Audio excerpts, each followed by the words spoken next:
இன்னைக்கு அமுத சமையல்ல எண்ணெய் குடிக்காத நல்ல மொறுமொறுப்பான உளுந்து வடை எப்படி செய்யலான்னு பார்க்கலாமா? முதல்ல ஒரு கப் வெள்ளை உருட்டு உளுந்த 1 மணி நேரம் ஊற வச்சுக்கோங்க. ஊர்ன உளுந்த தண்ணி எல்லாம் வடிச்சிட்டு மிக்ஸி ஜார்ல போட்டு அதோட 5 ஐஸ் கியூபும் சேர்த்து அரைச்சுக்கோங்க. அரைச்ச மாவை ஒரு பவுல்ல போட்டு ஒரு வேக வச்ச உருளைக்கிழங்க தோல் நீக்கி மசித்து இதோட சேர்த்து மாவையும் உருளைக்கிழங்கையும் கையால அடிச்சு மிக்ஸ் பண்ணிக்கோங்க.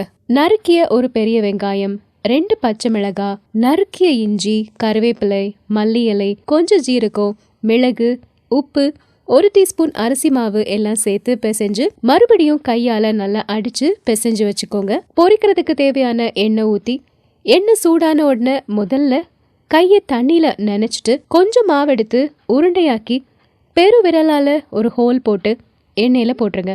இப்படியே ஒவ்வொன்னா போட்டாச்சு. 2 பக்கமும் நல்லா வேகட்டும்.